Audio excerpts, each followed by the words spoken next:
La fagocitosis va a tener una serie de receptores en la superficie. Vamos a ver en detalle cuáles son algunos de estos receptores y cómo funcionan.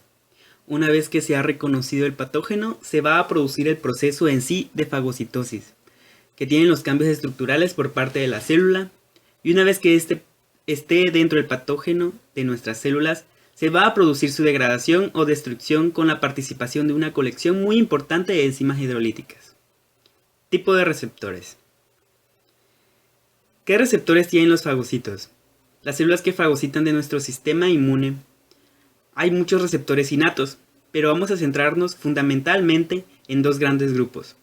Hay receptores que reconocen patrones de los patógenos que se llaman de modo global PRS, y por poner un ejemplo, estarían los receptores que reconocen manosa, que es un azúcar complejo de algunas bacterias.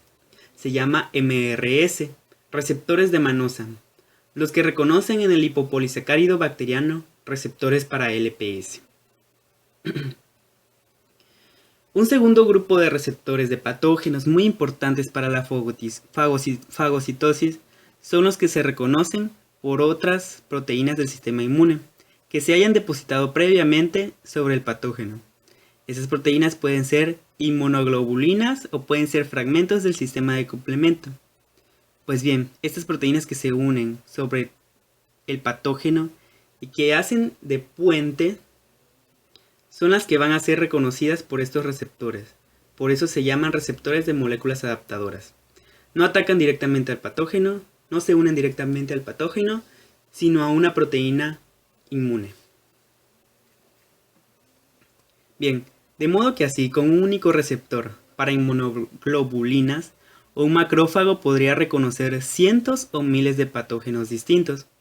Así que estos receptores para moléculas adaptadoras va a suponer un gran avance en nuestra inmunidad innata. Una vez que el patógeno ha sido reconocido, se va a producir su fagocitosis. Va a entrar en una vacuola o vesícula fagocítica, que se denomina fagosoma. Tenemos otra organela muy importante que se llama lisosoma primario y que está encargado de enzimas hidrolíticas, que hidrolizan todo tipo de compuestos, tanto hidrocarbonos como lipopolisacáridos, como proteínas. Por tener un ejemplo, tenemos la NADPH oxidasa, que va a producir especies reactivas del oxígeno, como es el agua oxigenada, como son los grupos oxidrilos. También tenemos otra enzima muy importante, que es la sintetasa de óxido nítrico, inducible, que va a producir óxido nítrico como su nombre lo indica. Finalmente, se va a agrupar todas estas especies reactivas y los lisosomas secundarios, que es donde se produce la hidrólisis, y a esta acumulación de especies reactivas del oxígeno se le conoce como estallido respiratorio. Vamos a ver ese sistema en acción, pero antes tenemos que recordar que existen receptores para sustancias repetidas en los patógenos, como es la manosa, nuestro primer grupo de receptores, y receptores para proteínas inmunológicas, para inmunoglobulinas y para complemento, nuestro segundo grupo de receptores. Además necesitamos que sea una célula que pueda cambiar la estructura de su membrana, de su citoplasma y que formen pseudópodos. Y necesitamos que tengan organelos en el citoplasma cargadas de enzimas hidrolíticas. Son los lisosomas primarios. Bien, pues vamos a ver esta célula en acción en una infección. La bacteria atraviesa nuestra piel o las mucosas y empieza a crecer en su interior, en el interior de nuestro organismo, hasta llegar a un punto en que la masa de este crecimiento es crítica y el macrófago intenta deshacerse de la infección. Para ello tenemos, como les he dicho, receptores de manosa que van a reconocer la manosa de la superficie de la bacteria. Este reconocimiento va a activar el mecanismo de fagocitosis.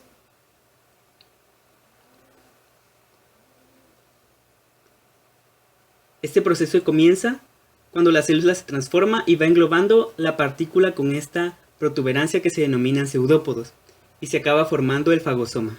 Este fagosoma se fusiona con los lisosomas primarios y las enzimas hidrolizan todo el contenido de esta nueva vesícula. Proteínas, carbohidratos, lipopolisacáridos se degradan. Pero esta fagocitosis se potencia si el patógeno ha sido capaz de activar inmunoglobulinas, que se unen sobre su superficie. El fagocito tiene receptor de inmunoglobulinas y se repite ahora todo el proceso. Se forman los pseudópodos, fagosoma, se fusionan con los lisosomas y se hidrolizan.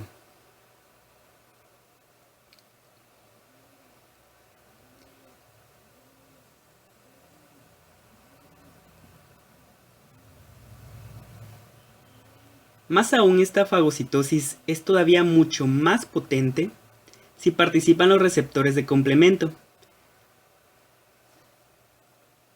Si se activa complemento por la vía clásica, se depositan sobre la membrana fragmentos C3b que son reconocidos, con lo cual, ahora fíjense, una bacteria puede ser reconocida por 3 receptores: por la inmunoglobulina depositada, por la manosa de superficie o por el complemento activado. Esta fagocitosis, hidrólisis, mediada por fusión de los lisosomas, va a ser muchísimo más eficaz con la participación de los 3 receptores. Bien, ¿qué es lo que sucede cuando falla alguna parte de este proceso? Como por ejemplo, una enzima importante, la NADPH oxidasa. Se fagocitan las bacterias, pero en vez de deshacerse como sucede, como acabamos de ver, en los pacientes que tienen algún problema de esta enzima, se queda la bacteria enquistada por su interior sin poderse degradar. Esto sucede porque falla alguna de las subunidades de la NADPH oxidasa, que cae como mínimo 6. Bien, pues como ven, podemos ver aquí en una tinción donde un tejido de un granuloma, aquí vemos la zona central más clarita en rosa de los macrófagos con bacterias en su interior, que se aprecia perfectamente, y estos puntos más oscuros y más pequeños que rodean los macrófagos son los linfocitos T. ¿Y esto cómo se ve en el paciente?